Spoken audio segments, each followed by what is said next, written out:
estamos estudiando la expresión exterior de aquello que la religión ha llamado Dios.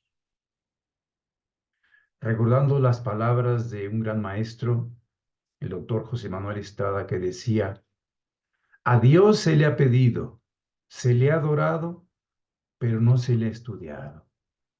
Esto es un intento de comenzar a comprender qué es Dios. Y Dios se manifiesta en dos principios fundamentales, que es su principio femenino y su principio masculino. El femenino se le llama materia. La palabra proviene de mater, que significa madre.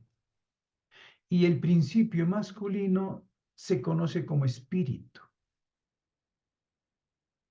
De manera que toda manifestación de la materia es expresión del espíritu. Y cuando ampliamos nuestra concepción y consideramos que además Dios se manifiesta en una Trinidad cósmica, los conceptos fundamentales se amplían, de manera que cuando hablamos de la materia, esta adquiere forma. El espíritu se le nombra vida en general en el universo. El espíritu adquiere forma. La vida se envuelve en la forma. Con ello adquiere conciencia. Y ese es el tercer aspecto de la divinidad. Vida que a través de la forma adquiere conciencia.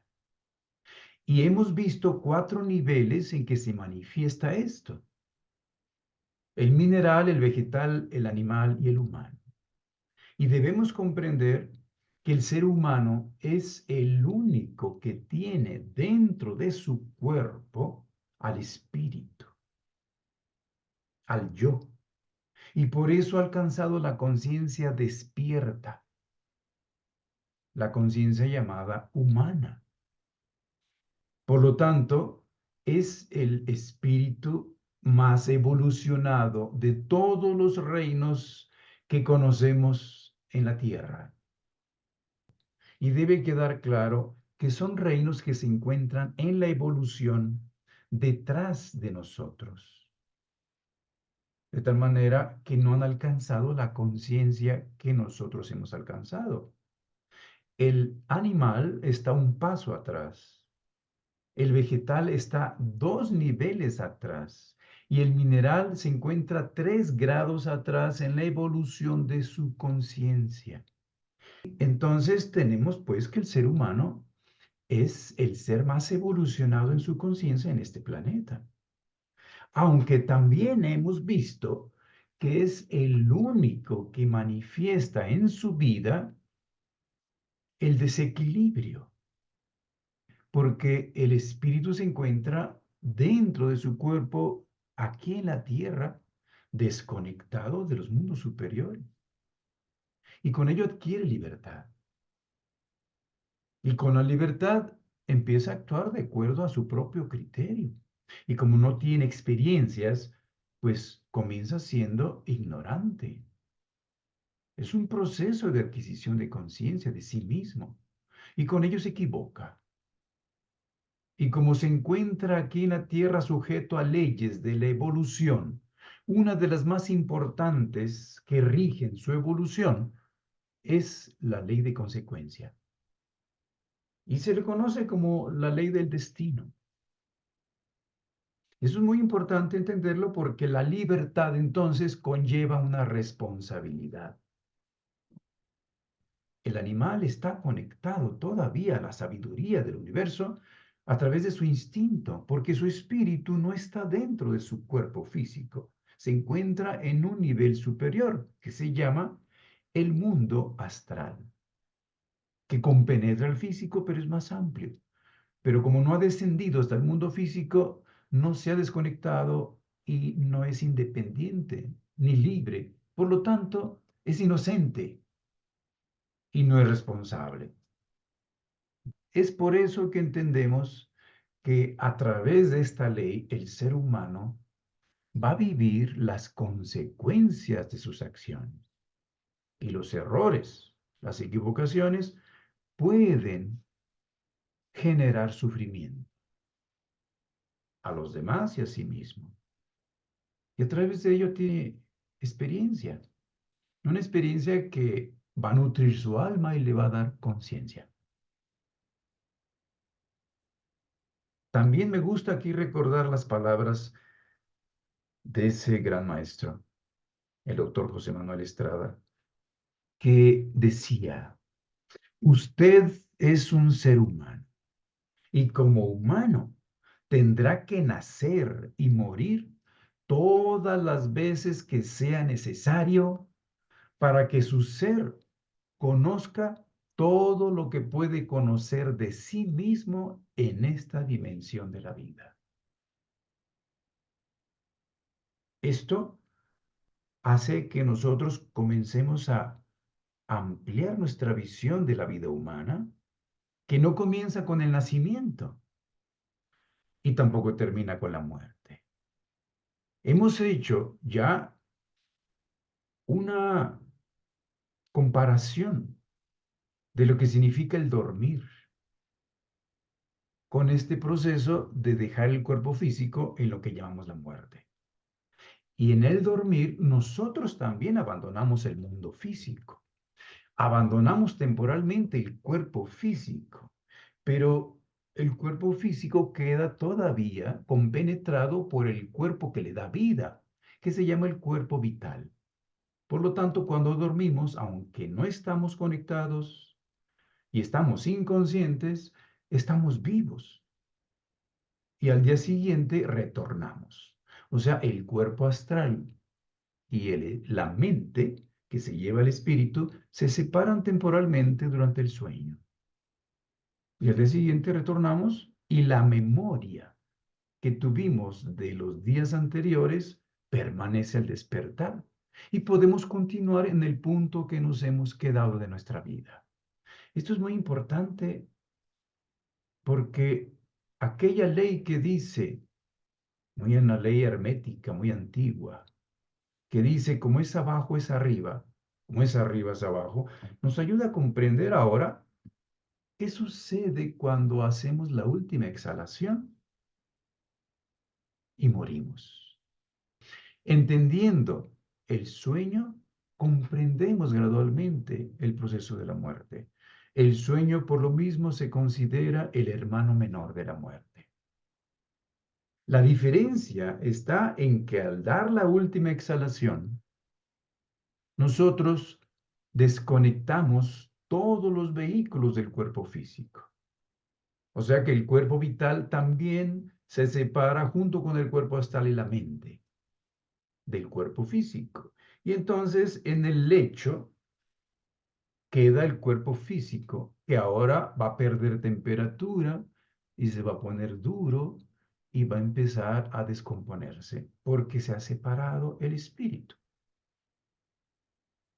Así que es similar porque nos hemos separado y entramos en la inconsciencia, pero ahora nosotros ya no podemos regresar al cuerpo físico. Hemos desconectado los vehículos del cuerpo físico a través de ese cordón que se conoce como el cordón plateado. Se rompe en la última exhalación a nivel del corazón. Y cada uno de los vehículos tiene un átomo simiente que lo construye, un núcleo. El núcleo del cuerpo físico, llamado átomo permanente, porque permanece toda la vida sin cambiar, a diferencia de todos los demás átomos del cuerpo físico, que aproximadamente cada 7 años cambia el cuerpo, ese permanece todo el tiempo que vivimos, desde la primera inhalación hasta la última. Y desde la primera inhalación, nosotros estamos registrando todo lo que sucede. Las imágenes etéricas entran y conectan con la sangre y la sangre las lleva a la punta del corazón, donde se encuentra ese átomo simiente. De tal manera que ahí está guardada toda nuestra vida. Y en la última exhalación se rompe la conexión allí, se detiene el corazón y entonces ese átomo simiente sale por una parte superior del cráneo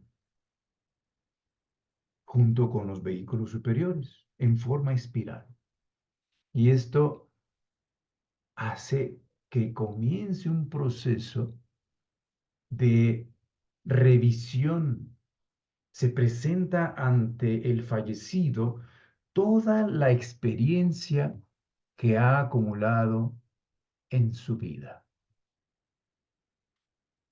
Esto es un panorama que se llama el panorama retrospectivo, como una película, que tiene la particularidad de desplegarse hacia atrás. Primero los últimos eventos que ocurrieron y luego yendo hacia atrás en el tiempo, pasando por la etapa que se vivió en los años anteriores y así por la juventud hasta llegar al momento en que nacimos. La particularidad que se vivencia es de que no se siente nada, porque esto está sucediendo a nivel etérico, no a nivel astral. Por lo tanto, no sentimos lo que vivimos en lo que estamos observando del panorama. Es como una película que observamos objetivamente. De tal manera que este panorama que se despliega tiene una duración aproximada de 1 a 3 días, porque debemos saber que la persona fallecida está allí, como flotando fuera del cuerpo físico, pero está como dormida, en un estado de conciencia parecida, porque está revisando toda su vida hacia atrás y ya no puede ver, ni oír, ni oler, porque está separado del cuerpo físico, pero puede sentir porque tiene alma, tiene el cuerpo astral. Y todo lo que un ser humano es antes de morir, sigue siendo igual después de morir, después de la última exhalación. Siente y piensa igual. No hay ningún cambio en eso, solo que ya no se tiene el cuerpo físico. Así que no nos va a percibir, pero puede percibir lo que nosotros sentimos. Sobre todo si somos familiares directos, porque hay un lazo afectivo, de tal manera que si nosotros, que es muy natural, dejamos abiertamente expresar el dolor y nos lamentamos por su muerte, expresando nuestra tristeza, eso puede sentirlo el fallecido. Esto es una expresión egoísta de nuestra parte. Debiéramos pensar en él, pero no debemos pensar en nosotros, en nuestro dolor, en ese momento que se llama el proceso de la velación. Porque si es demasiada la expresión de nuestro dolor, puede despertarlo de ese estado que es tan importante de revisar su vida. Y si se despierta, se va a acercar a nosotros y nos va a preguntar, ¿qué te pasa? Por el lazo afectivo que tiene su espíritu con nosotros. Y va a sentir nuestro dolor. Eso no es conveniente para su proceso.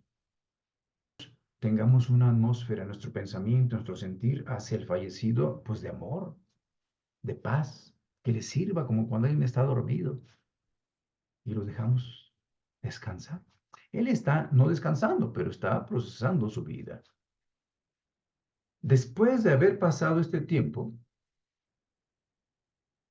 entonces el alma, que es el cuerpo astral, junto con el espíritu que lleva la mente, se separan totalmente del cuerpo vital y entonces queda en el mundo físico el cuerpo vital si se enterró o desintegrado si ya se cremó, pero se entra al mundo astral. Ese es el mundo del alma, el mundo emocional. Y allí el panorama de la vida se va a volver a desplegar. Pero este panorama tendrá una duración diferente. Y como estamos en el mundo emocional, el mundo anímico, se va a sentir todo lo que vamos a revisar. El panorama de la vida se despliega gradualmente desde los últimos eventos, igualmente hacia el nacimiento. Pero lo primero que se va a revisar es lo que se relaciona con las regiones inferiores del mundo astral. Y en las regiones inferiores se encuentran las pasiones, el instinto, los deseos y todo aquello que se relaciona con el sufrimiento y el dolor, el apego a la tierra, a los vicios, todo aquello que nos puede atar a la tierra. Y las partes superiores tienen que ver con otros aspectos del alma, superiores relacionados con la bondad, con el arte, con el amor, el altruismo, etc. Entonces, lo primero que se va a revisar son las circunstancias en las que hicimos sufrir a los demás. Al revisar un evento, nosotros vamos a sentir lo que hicimos sentir a la persona agraviada, ofendida o tratada de manera impaciente o intolerante de nuestra parte, porque somos un ser que era querido para ella, confiaba, etc. Esto es importante comprenderlo y que se vea no como un castigo, porque vamos a sentir todo el dolor que causamos a los demás, todo el sufrimiento que generamos a los demás, con la finalidad de que nos hagamos conscientes de las consecuencias de ello. Así que es una gran sabiduría este proceso organizado por inteligencias superiores. No es un castigo. Desde el punto de vista de la ciencia espiritual, no hay premios ni castigos, solo hay consecuencias. De tal manera que aquí el alma revisa aquello que generó sufrimiento y religiosamente ha recibido un nombre. Al menos en el cristianismo se le ha llamado así, es purgatorio. Pasamos por una etapa purgatoria que tiene la finalidad sabia de hacer conciencia. Y cuando pasa una escena, se graba en la conciencia y sigue la siguiente escena. Y continúa hasta terminar. Todo este proceso tiene una duración, que es la tercera parte de lo que vivimos en la tierra. Y es el tiempo que pasará el alma en el mundo astral, en ese proceso llamado purgatorial. Debemos entender que nosotros en el cuerpo físico tenemos la percepción del espacio y el tiempo, que no se vivencia en el mundo astral. Allá no hay distancia y el tiempo no se siente, al menos igual que aquí. Es como cuando dormimos, nosotros podemos soñar en la dimensión del tiempo de una manera muy distinta. Igualmente los espacios, porque no estamos en el mundo físico, de tal manera que aquí sentimos un día, el paso de los días, de la semana, los meses, los años, el tiempo se percibe, pero al dejar el cuerpo físico ya no se percibe. Entonces, esta experiencia que puede ser dolorosa, pues se siente como si fuera eterno. En algún momento termina. Visto desde aquí, decimos la tercera parte de lo que vivió. Visto desde allá, no se percibe. Es como un día largo, que cuando se pasa por las regiones inferiores parecía una noche muy larga, porque se vivencian estas escenas donde causamos dolor y sufrimiento. Aquí nosotros debemos comprender que vamos ascendiendo por las regiones del mundo astral y va a llegar un momento en que vamos a subir a las regiones superiores. Y allí se va a vivenciar todo el bien que hemos producido en la tierra a otros seres. Cuando hicimos un favor, cuando hicimos un servicio, cuando colaboramos, servimos, en la gratitud que recibimos y el sentimiento que también sentimos de gratitud por el favor que nos hizo otra persona. Todo eso también se va a revisar en las escenas de manera retrospectiva, porque estamos ingresando a las partes superiores, donde están esas cualidades del alma. De manera que desde el punto de vista religioso también se le da otro nombre. Y eso se describe como cielo. Y esa experiencia de gozo no se puede describir aquí en palabras, pero es una experiencia que sirve para que el alma reafirme el bien que hizo, porque así como nos hemos equivocado, también hemos hecho bien, cosas buenas, y entonces se reafirman las virtudes y que es lo correcto. Eso se graba en el alma. Esa es la finalidad. Pero en todo esto siempre hay casos especiales. Este es el proceso natural que pasan todos los seres humanos y que hemos pasado todos desde que hicimos la primera encarnación hasta la actualidad. Pero los casos especiales son comprendiendo que nosotros, cuando estamos en el cuerpo físico, despertamos el deseo por aquello que nos produce placer. Y esto puede ser la comida, esto puede ser el sexo.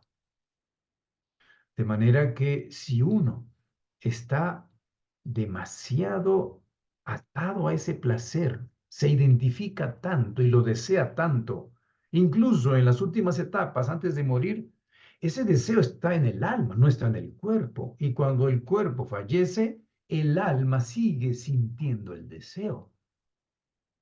Es un deseo ardiente que no se puede satisfacer porque no hay el instrumento para ello. No se puede comer los manjares que se disfrutaban con el cuerpo físico. No se puede tener sexo ni el placer que producía esto.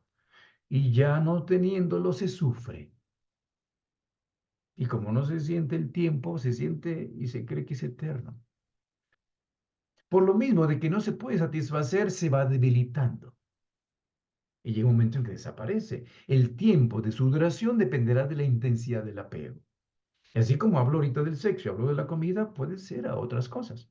Por ejemplo, un ser humano que valora mucho sus posesiones, lo que ha alcanzado a acumular en su vida. Y esto puede ser por avaricia, ese apego. Entonces no las quiere abandonar y se queda allí donde están sus cosas, su dinero, su oro, sus cuentas, sus casas, de tal manera que se ata. Este como caso especial le impide continuar el proceso que hemos visto, descrito, natural, de empezar a ver el panorama hacia atrás. Entonces, va a sufrir. ¿Por qué? Porque algún día van a encontrar su dinero, los familiares van a revisar dónde dejó el viejo, todo el dinero que guardaba, y lo van a encontrar, y él va a sufrir porque no quiere que se lo quiten y va a querer protegerlo, pero ya no puede, porque no tiene un cuerpo físico para ello. Esto le causa sufrimiento. Algún día desaparece esto y se da cuenta que no puede llevarse nada, porque esto con el tiempo, aunque no lo siente, se va debilitando en el mundo astral. Igualmente, una persona celosa, que aquí tenía una bella esposa y que la celaba tanto, pues al morir, él va a sufrir porque va a querer impedir que otros se le acerquen igual como lo hacía en vida. Y esto es un sufrimiento infernal, realmente. Y así como hay esto, hay muchos más casos que pueden hacer que alguien se apegue temporalmente a la tierra. Existe el caso del que fue asesinado o murió en un accidente, porque esto pudo haber sucedido antes del tiempo que estaba planeado de su muerte natural. Y según la investigación científico-espiritual, esta persona que muere antes de llegar al tiempo programado, ya sea por accidente o porque lo asesinaron, entra en un estado como de sopor o de coma, o sea, de inconsciencia, todo el tiempo en que iba a vivir su cuerpo aquí. No puede continuar todavía porque iba a vivir todavía tal vez 10, 20, 30 años más, 40, no sabemos. Ese tiempo se la pasa inconsciente, sin darse cuenta de nada. Y ya que transcurre ese tiempo, entra en lo que hemos descrito. Otro caso especial, y podemos decir de los más lamentables, que describe la ciencia espiritual, es de aquel que desesperado en vida no encuentra la salida a alguna situación, se deprime y siente que no tiene sentido vivir más. Y entonces él mismo se quita la vida. Este es el suicidio. Y el suicida, a diferencia del que murió en un accidente o fue asesinado antes del tiempo que le correspondía, va a quedar consciente y se da cuenta de que no murió. Él se quiso quitar la vida porque ya no quiso sentir sufrimiento, dolor, lo que estuviera experimentando, depresión, tristeza, falta de sentido. Pero se da cuenta que está más vivo que nunca porque ahora ya no tiene el cuerpo y todo lo que estaba en el alma pues se siente más intenso. Eso le genera un gran sufrimiento porque no cambió nada. Al contrario, ya no se puede dormir, ya no se puede emborrachar y ahora es continuo lo que sentía. Y se añade el hecho de que hizo sufrir a sus familiares, porque se da cuenta, percibe el dolor de sus familiares. Y se encuentra aislado, ya no se puede comunicar. Y también se encuentra aislado de todos los demás seres que le antecedieron, familiares, que algún día todos los que han muerto se van a encontrar. Pero se encuentra en un punto totalmente de aislamiento que genera un sentimiento de vacío interior que es un gran sufrimiento. Y cuando termine ese tiempo que iba a vivir aquí, puede entonces pasar al siguiente nivel. Ya con esto hemos ampliado el nivel de la conciencia de lo que concebimos como la vida humana, que después de la muerte no está descansando en paz, que decimos, no, descansa en paz. No, todavía no, tiene mucho que hacer. Está muy ocupado, revisando, desapegándose, de tal manera que también llega un momento en que termina la vida en el mundo astral. Y entonces el cuerpo astral, que es el vehículo que se está usando allí, se tiene que entregar, se tiene que separar como un cadáver. Ya no es útil en los niveles superiores. Entonces se desprende de ese vehículo también el espíritu y queda como un cascarón, que también va a llegar un tiempo de desintegración. Y ese es el cascarón que muchos en las sesiones espiritistas a veces contactan y creen que están hablando con el fallecido, y es el cascarón que tiene cierta memoria, y más si tiene todavía adherido algunos elementos de la mente por el apego que tenía a sus sentimientos, a sus pasiones, la persona que murió. Entonces se convierte en sombra. Y otras características que pueden suceder en el mundo astral, porque se puede incluso vitalizar el cascarón que puede desintegrarse en 20, 30 años, puede durar más porque se vitaliza con el sentimiento de los seres humanos que están en la Tierra. Y entonces eso se potencializa y esto puede generar visiones, psiquismo y todas esas cuestiones que aquí en la Tierra a veces se vivencian y creen que se están comunicando con alguien cuando en realidad son cascarones astrales. Lo importante es entender que hemos dejado el mundo astral y tenemos que pasar al siguiente, más arriba, el llamado mundo mental, el mundo del pensamiento. Es donde está la patria, el hogar del espíritu, el cual lo va a vivir con la mente, que es el único vehículo que le queda. Se lleva ya consigo el espíritu, el atomocimiento del cuerpo físico, el atomocimiento del cuerpo vital y el atomocimiento del cuerpo astral. Lleva tres atomocimientos con toda la experiencia acumulada como único tesoro. Y al entrar en el mundo mental, tenemos que entender que el proceso continúa de asimilación de la conciencia, de lo que se ha vivido aquí en la tierra.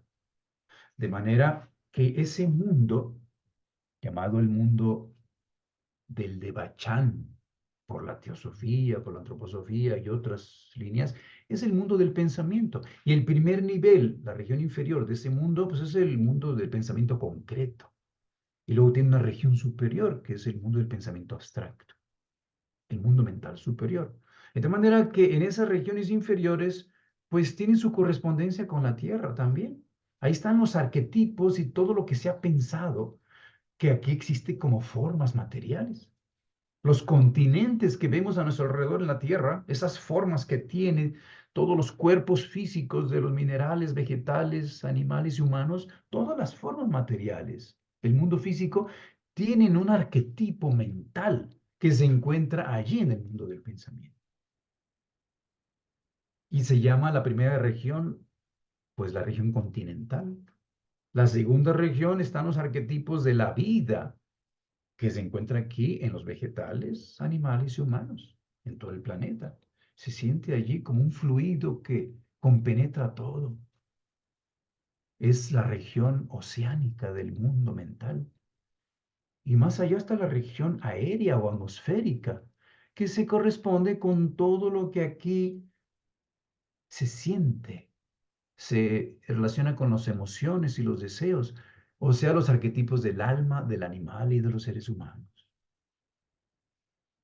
Y al llegar a la cuarta región, que es la parte central, se llega a esa zona que contiene los arquetipos de la mente, de todo lo que se ha pensado y se ha ideado por la creación humana, sea del arte o de la ciencia, de los grandes genios místicos o artísticos que han construido incluso todos los inventores aquí en la Tierra. Ahí se encuentran los arquetipos y las ideas del original, de tal manera que se le conoce como los archivos akáshicos, los registros akáshicos. Y ahí están grabadas todas las experiencias individuales también de cada ser humano. De manera que allí se encuentra el arquetipo de la mente. Y entonces el alma, o mejor dicho, el espíritu, allí, que lleva como vehículo la mente, va a colaborar con las entidades superiores para la construcción de esos vehículos que tendrá que reconstruir en un momento dado. Y en la medida que tiene más conciencia, colabora más. Y en la medida que tiene menos, pues colabora menos, como aquí en la tierra a un niño. Le permitimos que nos ayude en alguna tarea de la casa, dependiendo su edad. Y si tiene más edad, le damos más responsabilidad. Igualmente allí. De tal manera que en ese mundo llamado mental se va a reencontrar el espíritu con todos los seres queridos que conoce y que tal vez nunca vio en la tierra porque haya nacido en otro continente, en otro país, pero ahí se reencuentran los amigos y los familiares, los seres cercanos con los que tiene tenido afinidad, todos los lazos que ha tenido se reencuentran. Los lazos no se interrumpen, continúan. Entonces se llama el segundo cielo. Es un estado donde realmente se vivencia estar en casa, como haber regresado a la casa, al hogar. Haber estado en la tierra es haber ido a la escuela. Y ya ven que después de ir a la escuela hay que descansar en la noche. Pues eso sería como la muerte, donde luego se va a entrar en un sueño profundo, después de haber asimilado todas las vivencias, después de haber reencontrado con todos los seres que con los que tiene un lazo afectivo en cualquier nivel. Todavía no está en una profunda paz de decir descansa en paz, porque está participando, incluso en el cambio de lo que sucede en la tierra. Antes de regresar, el espíritu necesita un ambiente nuevo. Entonces colabora en las transformaciones del planeta a nivel de las formas continentales, a nivel del clima, a nivel de la flora y la fauna, porque tiene que reencontrar un ambiente diferente para seguir evolucionando. Entonces, lo que vemos aquí, que en miles de años se transforma, están participando todos los seres que han fallecido, más o menos conscientemente, dependiendo del nivel que hayan alcanzado. De tal manera que después de pasar todo ese proceso, entonces sí se va a pasar al nivel superior del mundo mental. Y entonces la mente tendrá que desintegrarse, tendrá que desprenderse. Y solo quedará el átomo simiente. Entonces el espíritu se encontrará a sí mismo desnudo, sin ningún vehículo. Y si no se ha logrado una conciencia trascendente de sí mismo en la tierra, no se puede permanecer consciente. Se pierde la conciencia. Allí comienza la verdadera noche de entrar en la inconsciencia. A menos que se haya entrado en un proceso de iluminación en la tierra, de iniciación. de conciencia trascendente de sí mismo. Y entonces permanecerá consciente en el plano superior del mundo mental, donde el yo, el espíritu, se conoce, se sabe y reconoce cuál es su misión y reconoce y ve todo lo que él puede colaborar en el proceso de la evolución, en qué punto se encuentra. Pero estas son las excepciones, es la minoría. La mayoría de nosotros que estamos aún en un proceso de desarrollo de conciencia, entraremos en un proceso de sueño profundo. Y ahora sí entra eso de descanso en paz. Profunda paz, profundo silencio y descanso. Y el tiempo que cada quien vive eso es también individual. Hasta que llega un momento en que el deseo de nuevas experiencias despierta a la conciencia. Y entonces, si no hemos todavía aprendido todas las lecciones que la tierra nos puede dar, la corriente del renacimiento nos arrastra al descenso en los mundos que hemos descrito. Y el primero es el descenso en el mundo mental inferior. Y el átomo simiente que tenemos de la mente empezará a traer la sustancia mental que corresponde a nuestro nuevo cuerpo mental, que es el mismo del anterior, pero quitándole todo lo que hemos tenido que desechar y añadiéndole a las nuevas experiencias. Y continúa el descenso hacia el mundo astral. Y en el mundo astral se activa el átomo simiente del cuerpo astral y empieza a traer la sustancia que le corresponde para reconstruir su cuerpo astral en el arquetipo, claro, igual que el de la mente, es el arquetipo mental, el arquetipo astral. Y es exactamente la continuación del cuerpo astral anterior que se tuvo en la vida pasada. Ni más ni menos. De tal manera que cada quien tendrá la capacidad a nivel de mental, de la inteligencia y la capacidad de comprensión que logró en la vida pasada, más la asimilación de la experiencia que alcanzó a tener. Y en el mundo astral, el cuerpo astral le permitirá la capacidad de percibir lo bello y lo bueno, la ética y la moral que alcanzó. Y el cuerpo astral le dará esa sensibilidad. Pero también todos tenemos alguna inclinación que no hemos dominado, que tendrá que construirse en el cuerpo astral para que eso después se manifieste como deseos, gustos, incluyendo talentos y genialidad que hemos logrado acumular. Esto hace que nosotros seamos los únicos que estemos participando en el sentido de que es exacto que tendremos lo que merecemos. Pero cuando descendemos todavía más, acercándonos a la Tierra, aquí ya necesitamos la participación de dos individuos, dos seres, que pudimos haber visto allá, pero que está de alguna manera previsto que serán nuestros papás y nacieron antes que nosotros, o sea, descenden antes que nosotros. Pongan el tiempo que su mamá y su papá vinieron antes, 25 años, 30, no sé, 18, dependiendo, y el papá también, descienden antes, ellos se conocen, pero la vida tiene una inteligencia que hace que nosotros tengamos precisamente por esos lazos que hemos generado afectivos de destino y de karma, que nacer en cierta familia, con cierta mamá y cierto papá, que han sido seleccionados también por la inteligencia superior. De tal manera que todo esto requiere la participación de esa pareja para que tengamos un cuerpo físico nuevo.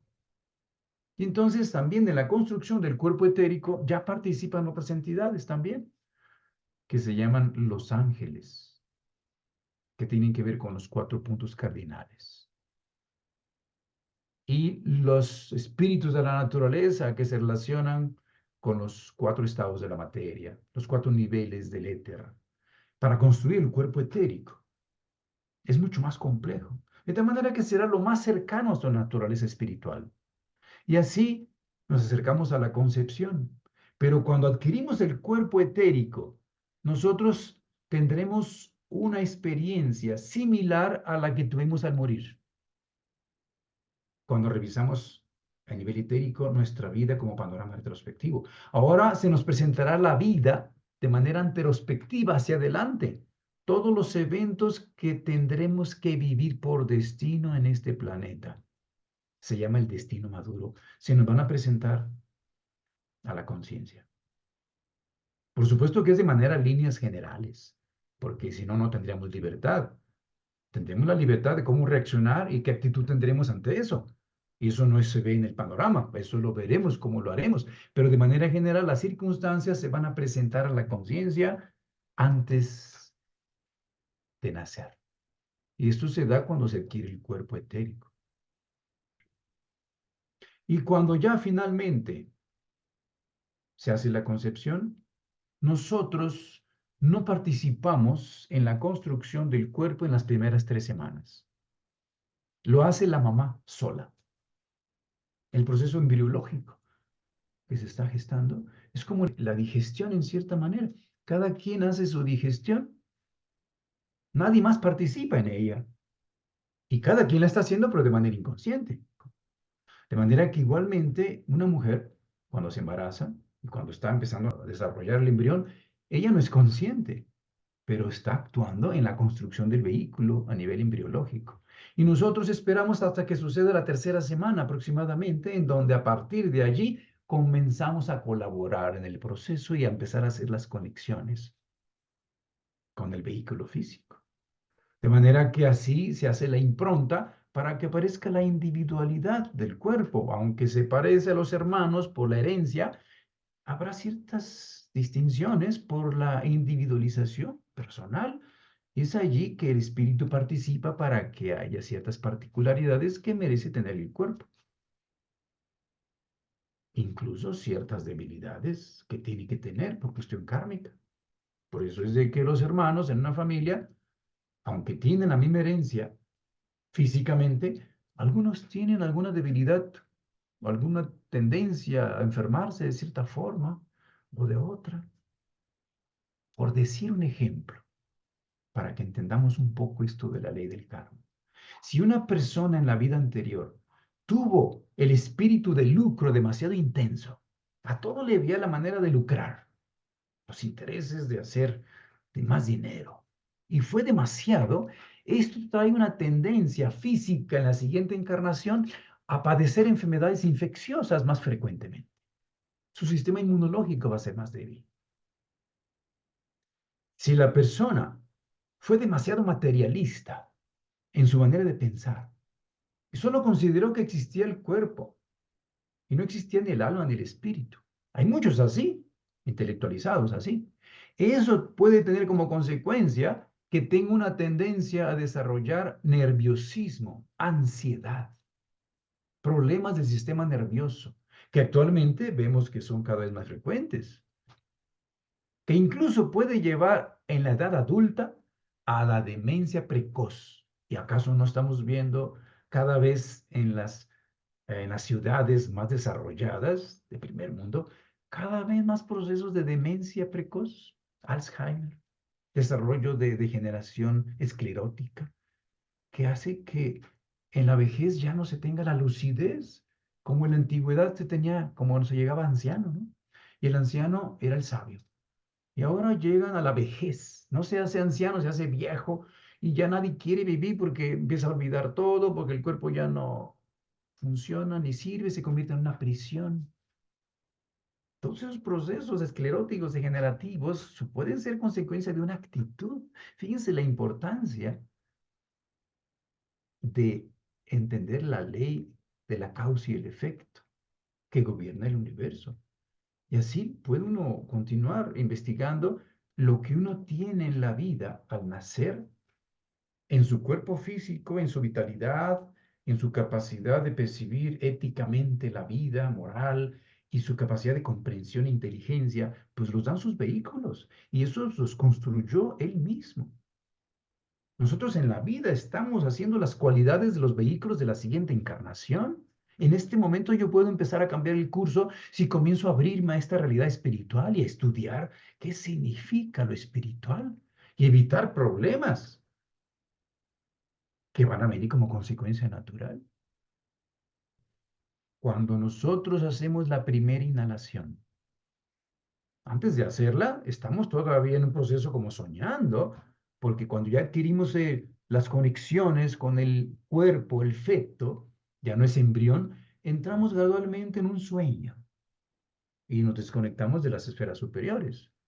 Y entonces el siguiente despertar es cuando hacemos la primera inhalación y entonces entramos nuevamente en el cuerpo físico. Se han hecho conexiones antes, desde la concepción, pero estamos en el aura de la mamá. No estamos dentro del vehículo físico porque no está preparado. Es como cuando compramos un coche. No nos metemos al carro hasta que está terminado en la fábrica y ya lo vamos a usar. Igualmente, este vehículo, pues lo empezamos a usar cuando encarnamos en la primera inhalación. Y recuerden que en la última lo dejamos.